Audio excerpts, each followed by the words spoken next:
दोस्तों, आज हम आपको बताने जा रहे हैं कि आखिर क्यों कर्ण विजय धनुष का उपयोग नहीं करते थे। विजय धनुष धारण करने के कारण कर्ण को विजयधारी कहा जाता था।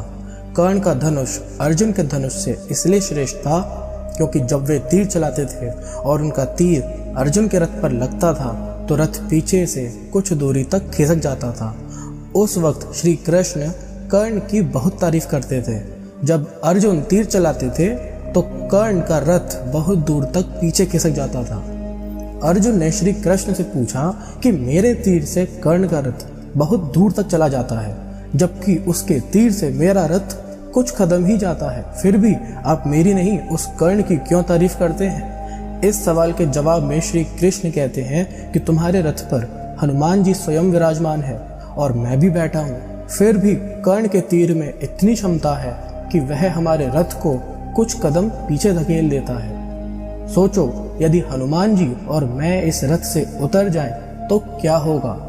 अर्जुन उनकी बात समझ जाता है।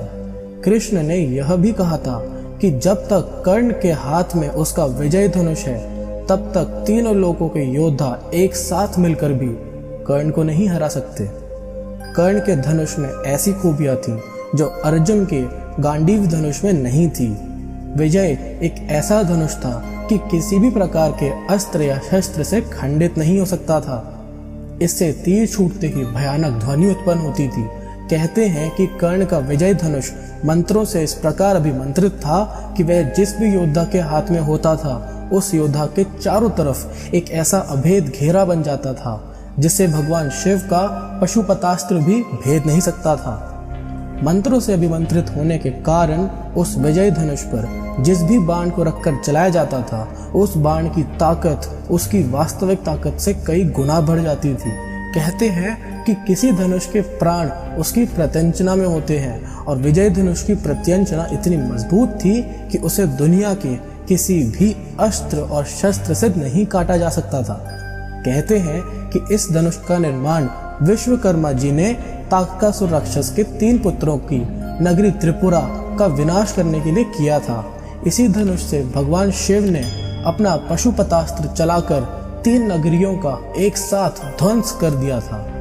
बाद में परशुराम ने है वंशी क्षत्रियों के विनाश के लिए भगवान शंकर की तपस्या कर उनसे यह धनुष मांगा, तो भगवान शंकर ने इस धनुष को इंद्र से लेकर परशुराम को दिया था। फिर जब कर्ण ने झूठ बोलकर भगवान परशुराम की यहाँ धनुर्विद्या और ब्रह्मास्त्र चलाने की शिक्षा ली और जब परशुराम को इसका पता चला तो उन्होंने कहा कि जब वक्त पड़ेगा तब तू यह विद्या भूल जाएगा। फिर बाद में परशुराम को दया आई तो उन्होंने यह विजय धनुष देकर आशीर्वाद भी दिया था कि तुम्हारी अमिट प्रसिद्धि रहेगी।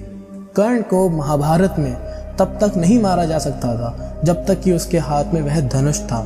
कहते हैं कि महाभारत युद्ध के 17वें दिन जब कर्ण कौरवों की सेना की सेनापति थे तब उसने अर्जुन से युद्ध करने के लिए पहली बार अपना विजय धनुष हाथ में उठाया था। कर्ण और अर्जुन का भयानक युद्ध हुआ, लेकिन युद्ध का कोई परिणाम नहीं निकल रहा था, बल्कि अर्जुन के सारे प्रयास विफल होते जा रहे थे। ऐसे में श्री कृष्ण ने एक कीचड़ भरे गड्ढे की ओर अपना रथ मोड़ दिया। कर्ण के सारथी शल्य ने अपना रथ उस रथ के पीछे पीछे चला दिया। कर्ण के रथी को वह कीचड़ का गड्ढा नहीं दिखाई दिया और इसका रथ उस गड्ढे में फंस गया। तब कर्ण अपने धनुष को रथ में ही छोड़कर गड्ढे में फंसे रथ के पहिए को निकालने लगे।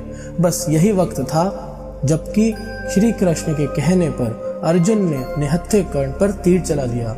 दोस्तों, आपका इस बारे में क्या कहना है हमें कमेंट के माध्यम से ज़रूर बताएं और वीडियो पसंद आई हो तो लाइक और शेयर करना मत भूलिएगा। हम आपसे मिलते हैं एक अगली वीडियो में।